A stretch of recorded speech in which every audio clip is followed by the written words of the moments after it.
열왕기 하 22장입니다. 솔로몬이 죽고 난 후 그 아들 르호보암이 왕이 되고 통일왕국은 분열이 되어 결국에는 북왕국의 여로보암, 남왕국의 르호보암으로 나눠지게 됩니다. 두 왕조는 결국에는 멸망을 당하게 됩니다. 이윤즉슨 하나님의 심판으로 이방 민족에게 포로로 잡혀가게 됩니다. 오늘은 남왕국이 멸망하기 전 종교 개혁을 단행했던 남왕국 유다의 요시야 왕을 만나보도록 하겠습니다. 그때 당시 종교 개혁을 했다 할 만큼 특별한 다른 점이 있어서 높이 평가를 사기 때문입니다. 이스라엘과 유다의 왕의 히스토리를 보면 북의 왕들은 모두 다 악할 뿐 아니라 극악무도하기까지 했고 하나님을 떠나면 폭군이 되어졌습니다. 남의 왕들은 더러는 선한 왕들도 있기도 했으나 철저하게 22장 2절에 나오는 것처럼 여호와 보시기에 정직히 행하여 그 조상 다윗의 모든 길로 행하고 좌우로 치우치지 아니하였더라 라는 평가를 받은 왕은 히스기야와 여시야인데 히스기야는 뒤끝이 별로 안 좋았습니다. 다른 왕들은 우상을 철저히 율법의 정신대로 없애지 못하였습니다. 그리고 남왕국의 왕들 중에도 아주 악한 왕들도 있었습니다. 하나님과의 우리의 관계에서 정절이라는 것은 100%이지 99%가 아닙니다. 부부 사이에서도 잠깐 오늘은 다른 남자나 여자랑 데이트할게. 이것은 말이 안 된단 말이죠. 이처럼 우상의 문제는 하나님을 섬기고 따르는 것에 있어서 가장 기본적으로 세팅이 잘 되어져야 하는 것이었습니다. 왜 근데 구약의 사람들은 그토록 그거 참 하나님만 섬기면 됐지 우상을 자꾸 따라가서 그렇게 말썽을 일으켰어. 이런 질문도 할 수 있겠는데 우리 시대에도 그만큼보다 더한 우상을 기독교인들이 섬기고 있기도 하기 때문에 자신을 거울 앞에서 말씀 앞에서 잘 점검해 봐야 쉽지 않을까요?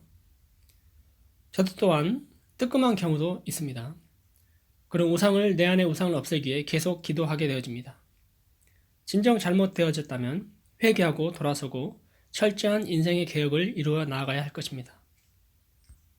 하나님의 사람들이 하나님의 법대로 살지 않고 다른 정신을 쫓아간다면 결국에는 세상에서 빛이 되지 못하고 포로로 끌려다닐 수도 있다는 것입니다.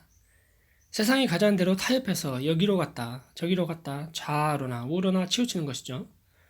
신앙생활은 적당히가 아닌 뜨겁든지 차든지 하라는 말씀이 있지 않습니까? 당연히 뜨겁게 해야겠죠. 근데 요즘에도 이처럼 구별된 신자들을 찾아볼 수 있을까요? 요시야는 8세의 나이에 왕이 됩니다. 할아버지, 아버지의 영향을 받았더라면 훌륭한 일을 해내지 못했을 겁니다. 그런데 어떻게 그 영향 아래 있지 않고 반듯하게 통치를 했을까요? 1절에 보면 어머니 이름이 언급되기도 합니다. 또는 그 주변의 왕을 보필하는 신하들 또한 좋은 영향을 주었을 것이라고 추정이 됩니다. 전적으로 하나님의 은혜라고 표현할 수가 있습니다. 요시야 왕의 훌륭함됨이 하나님의 은혜이듯이 나의 나됨, 믿음으로 의인된 구원받은 성도가 된 것은 하나님의 절대적인 은혜입니다. 자랑할 게 없고 그리스도만 자랑할 수 있는 것입니다. 나의 삶이 요즘 그리스도를 자랑하고 있습니까? 세상을 살다 보면 그저 다람쥐 쳇바퀴 돌듯 살게 되고 교회를 왔다 갔다 하게 되고 그냥 예배 드린다고 주일날 오고 또 대화하고 가기도 합니다. 제 모습을 보는 것 같습니다. 계속 그렇다면 그저 그런 종교 생활이 아닐까요? 물론 이 세상 구조 속에도 정말 쉴 새 없이 일터에 나가고 겨우 밥 먹고 사는 것도 힘든데 다른 것 생각할 여유가 없는 것도 사실입니다. 개인적으로 다들 상황이 다를 겁니다. 주어진 일을 주께 잘 하는 것도 훌륭한 일이라고 생각이 되어집니다. 전에 진돗개 전도, 고구마 전도를 하는 집사님들의 책과 간증들을 들어봤습니다. 한국에 있을 때요. 두 분 다 교회 집사님들인데 한 분은 목사님이 되신 걸로 알고 있고요. 진돗개 전도왕의 특징은 일단 그 개의 특징이 물으면 안 나입니다. 안 놓죠. 한 사람을 전도하기에 끝까지 물질 공세며 기도하며 하는 겁니다. 그래서 결국은 교회에 나오게 한다는 거죠. 정말 진돗개처럼 즐긴 거죠. 성경에도 말씀에 강권하여 내 집을 채우라 라는 말씀도 있죠. 아무튼 그분은 전라도 순천분으로 기억하는데 교회당이 텅텅 비어가고 있는 시점에 교회를 나갔습니다. 목사님은 훌륭하신 것 같은데 왜 성도들은 없나? 교회당만 크고 마음의 충격과 확신이 있었다고 합니다. 그래서 하나님, 내가 저 빈자리를 채우었습니다. 이렇게 선포하고서 그 후에 간증이 넘칠 정도로 교회는 부흥됐고 전도 왕이 됐다는 거죠. 또 고구마 전도는 일단 찔러봐야입니다. 고구마가 익었는지 안 익었는지. 그래서 예수 믿으세요 했는데 반응이 좋으면 계속 대화를 이어가는 전도. 아, 이건 익은 고구마. 찔러봤는데 영 시원찮으면 그분은 이제 경상도 분으로서 기도하겠습니다 하고 물러나는 안 익은 고구마. 그렇죠. 이분들이 여유가 많아서 직업을 내려놓고 이 일만 했을지는, 아니면 직업을 가지고 있으면서 여유를 챙겨서 그렇게 했는지는 모르겠는데, 아무튼 굉장히 예수님을 자랑했던 분들이었습니다. 저도 한번 고구마 전도법을 이용해 전도를 해봤습니다. 일단 찔러보는 거죠. 익었나 안 익었나. 우리 애를 픽업하러 갔다가 기다리는 학부모들이 있는데 이런저런 대화를 합니다. 그렇게 친분을 쌓다가 어느 시점에 가서 기도하다가 찔러보는 겁니다. 교회 나가세요? 최근에 만난 분은 부탄에서 온 분인데 자기는 호주에 있을 때 가끔 나가기도 했고 교회에 관심이 있다고 해요. 그래서 그럼 교회 한번 와봐라 뭐 이렇게 할 수 있는 거죠. 한국 사람이면 한인교회로 안내를 하고 뭐 외국 사람이면 키위교회로 안내를 하는 거죠. 한번 그 사람을 품었으면 질기게 나올 때까지 기도하고 섬기는 진돗개 전도도 해볼 수 있겠습니다. 이렇게 교회로 인도하는 분들뿐만 아니라 말씀을 잘 가르치는 은사가 있어서 말씀 사역을 하는 집사님이나 장로님 또한 많이 계시죠. 사역에 있어서 평신도 전문 사역자 구분이 없는 겁니다. 목회에는 왕도가 없다라는 말도 있습니다. 성령에 이끌려서 신학 공부도 안 했는데 더 훌륭하게 사역을 잘하는 경우도 많이 있습니다. 하나님을 잘 예배하지 않고 섬기지 않는다면 우리는 다른 열심을 내는 수도 있습니다. 경계해야 될 상황들입니다. 요시야 왕의 열심과 충성은 다음 장 23장서부터 나타나는데요. 23장 25절에는 요시야와 같이 마음을 다하여 성품을 다하여 여호와를 향하여 모세의 모든 율법을 온전히 준행한 임금은 요시야 전에도 없었고 후에도 그와 같은 자가 없었더라 하고 이런 칭찬을 받고 있습니다.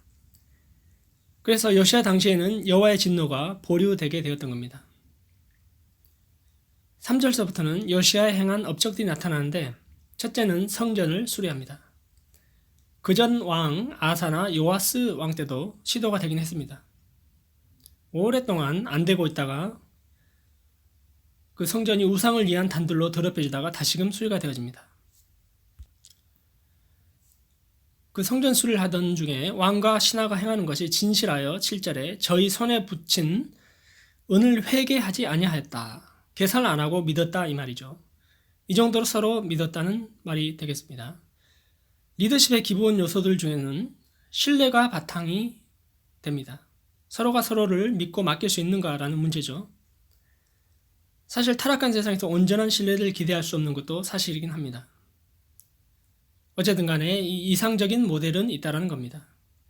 믿고 맡겼는데 가롯 유다나 신약의 아나니아와 삽비라, 최근에 자살한 교회 재정장로도 극단적인 케이스이긴 합니다. 그 극단을 방지하기 위한 시스템도 필요합니다. 서로가 안전하게 되기 위해서죠. 성전을 수리하던 중에 대제사장 hil기야가 율법책을 발견하고 사반이 읽습니다. 왕이 그걸 듣고 그 옷을 찢습니다. 마치 처음 듣는 것처럼요. 그동안 산당에 가서 이방신을 제사했으니 여호와의 율법책은 온데간데 없었던 거죠. 여기서 옷을 찢는 행위는 회개라고 볼 수 있습니다.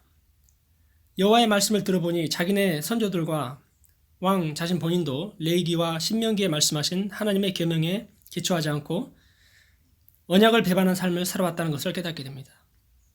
이처럼 주의 말씀을 항상 가까이 하고 적용하며 살아갈 때 복이 되는데 기독교인들의 삶의 근간을 잃고 말씀을 떠나면 잘못되어져 가는 겁니다. 말씀이 있어도 듣는 귀가 없고 겸손한 마음이 없으면 또한 잘못되어 가죠.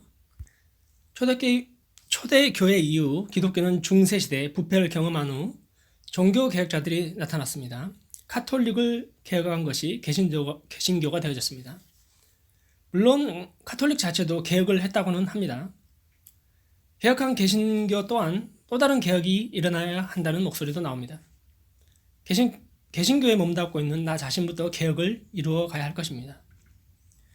콘스탄틴 황제 즉위 후 로마가 기독교화됐는데 핍박도 사라지고 살만한 시대가 왔고 교회로 들어오는 문턱, 즉 예수를 믿는다 하면 받아주는 형태가 되어졌습니다. 그 전에는 엄격하게 진정 신자냐 아니냐를 구분하여 멘보가 되기도 했습니다. 박해 시대에는 내부 고발자도 있었죠. 그리고 아무나 쭉정이까지도 다 들어오면 교회가 어지러워지기도 했죠. 한편으로 예수님도 그대로 두어라라는 말씀을 하시기도 했습니다. 근데 결과적으로 교회는 세속화되어져 가고 걷잡을 수 없이 되어져 가는 걸 보고 이건 아니다 싶었던 사람들이 나오기 시작합니다. 그들은 이집트 사막이나 산골로 깊숙이 들어가서 돌을 닦는 식의 금욕적인 생활을 시작합니다. 전 시간에 잠깐 이야기한 바가 있는데요. 극단적인 금욕주의로까지 간 케이스도 있습니다.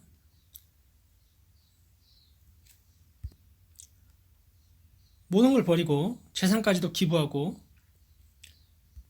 사막이나 산속으로 들어갔는데요. 글쎄요, 전적으로 동의는 안 되어지지만 그들의 취지나 정신을 들여다보고자 하는 겁니다. 이러한 정신들이 발전해서 서구 중세계의 근간들이 되었고 이들은 또한 보통 신자들이 해낼 수 없었던 선교나 학문적 업적을 남기기도 했습니다. 영적인 엘리트들이라고도 표현을 책에서는 해놨는데 제가 읽은 책이요. 이러한 전통들이 발전해서 현재의 신학교육기관인 신학교들도 세워지게 된 것이고 교회의 지도자들을 양성하는 근간이 되어졌습니다. 지도자가 잘못되면 양도 엉뚱한 데로 갈 수 있지만 바르게 양을 인도하면 열매를 많이 맺을 것입니다. 요즘에 이런 게 필요하지 않나 해서 과거에 수도원 운동을 해야 한다고 주장하고 실제적으로 하시는 분들도 있는데요. 김진홍 목사님이 둘의 수도원이라고 그걸 운영하시는데 금식 성경 공부 뭐 이런 것도 있더라고요. 여러 가지 프로그램이 있는데 경건 생활의 훈련이겠죠. 여러 가지 형태로 훈련할 수 있다고 봅니다. 우리도 또한 여름 수련회를 전과 같이 계획하는 것도 훈련의 일종이라고 볼 수 있습니다.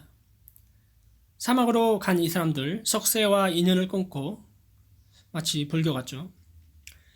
중요한 것은 들어갔다가 너무 오래 있으면 안 되고 수련 후에 나와서 전도하고 가르치고 해야 되는 것입니다. 이 사람들이 변화를 일으키고 영향력을 행사하게 되었습니다. 그러니까 이처럼 어떤 모양으로든 경건 훈련이 되어져야 한다는 말씀입니다. 모였을 때 성경을 읽고 예배하고 하는 게 많을수록 힘이 나와져 오는 겁니다. 그때 당시 교회 지도자들 또한 관심을 가지고 이 운동에 가담을 했습니다.